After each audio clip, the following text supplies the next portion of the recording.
We have spent 2 videos getting to an answer. In the first one, we found out why trying harder never works. In the second one, we found out the order that does work: identity first and obedience second. And there is still a piece missing, because you can know exactly who you are in Christ and still be doing the whole thing on your own strength. Today we fix that. By the end of this video, you will understand why the Christian life runs on a person you may never have been properly introduced to. This is coming from someone who was scared of the Holy Spirit for many years. So let's go into it.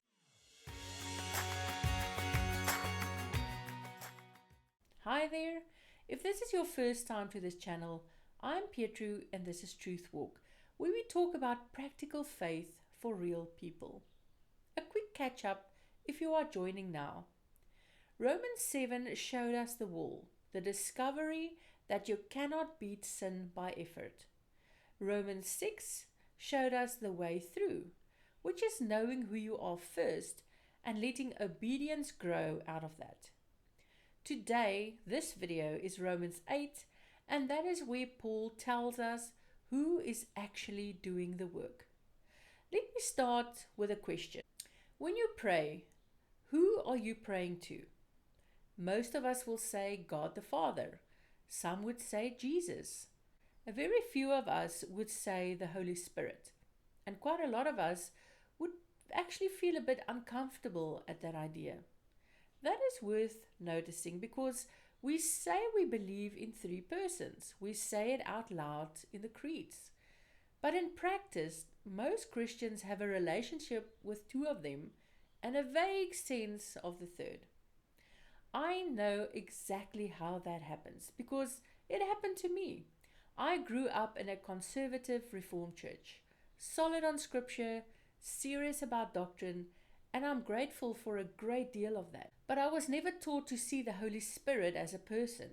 He was more like a force, something that came out of God like electricity from a socket. You wouldn't have a relationship with electricity. You would just use it carefully.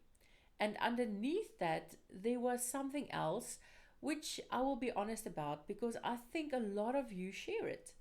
I was afraid of the Holy Spirit because in my mind, the Holy Spirit was the one responsible for the things I'd seen or heard about in charismatic meetings. People rolling around on the floor, absolute chaos, things that looked nothing like the God I knew. So the Spirit was the unpredictable one, the one who might embarrass you. I want to be clear and careful here. That fear was real, and I'm not going to pretend it was silly. Some of what I was reacting to was genuine excess. And excess is a real thing that hurts real people. But here is what I did not see for a very long time.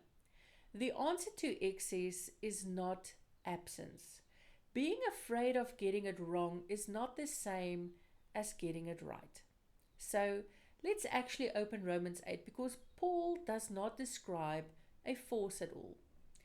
Look at what he says the Spirit does in this one chapter. He says those who are led by the Spirit of God are the children of God. Led. That is a word for a guide who knows the way and walks with you. He says the Spirit testifies together with our spirit that we are God's children. Testifies. That is a word from a courtroom. It is what a witness does when they stand up and confirm what is true. Forces do not testify.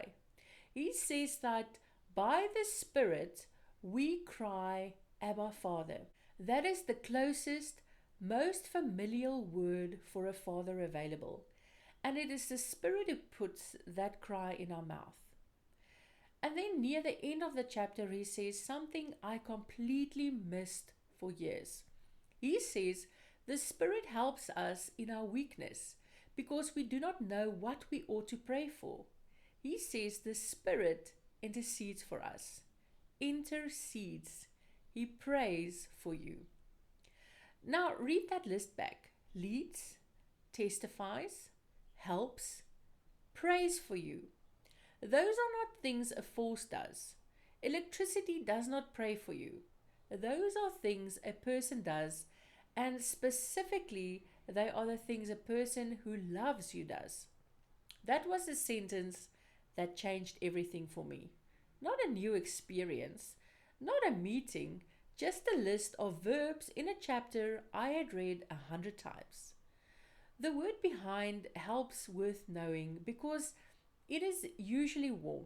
It is a compound word that means to take hold of something together with someone from the other side. The same word appears when Martha asked Jesus to tell Mary to come and help her with the work. It is the picture of two people carrying something heavy, one at each end. That is what Paul says the Spirit is doing while you are struggling to pray. So there are two ditches on this road, and I've been on one of them for most of my life. The first ditch is the one I grew up in. You keep him at a distance. You are technically orthodox about him. You would tick the right box on a doctrine survey, but you never speak to him and you never expect anything from him. Your Christian life runs on your own steam and it is exhausting, and you assume that exhaustion is normal. The second ditch is the opposite. You chase the Spirit for experiences. Everything becomes about how it felt. Scripture takes a backseat because the feeling is more exciting than the text, and eventually you have no way to tell the difference between God and your own emotions. I want to say plainly where I stand and then move on. I believe the gifts of the Spirit are for today. I'm not a cessationist, but I also believe Scripture is how we test everything, including the things we think the Spirit is saying. Those two things are not in tension, they hold each other up. The road runs between the ditches, Word and Spirit together. So let me tell you what changed for me. And I want to warn you in advance that it is unspectacular. There was no dramatic moment, no meeting where something fell on me. What happened is that I started surrendering more, and I started asking the Holy Spirit to guide my thoughts and to guide my understanding of Scripture. That's it. That is the whole thing. Before I opened my Bible, I started asking Him to show me what was there. When I was trying to work something out, I started asking Him to guide my thinking rather than just grinding away at it myself. I started talking to Him like He was in the room, because Romans 8 says He is closer than that. And the change was not that I started having experiences. The change was that I stopped being alone in it. That is what Paul is actually offering in this chapter. Not a technique, not an upgrade, a companion who is already living in you and who has been waiting to be spoken to. So let's make this practical, because I do not want you to leave with this nice idea and nothing to do with it. So two things change. First, what changes in how you think?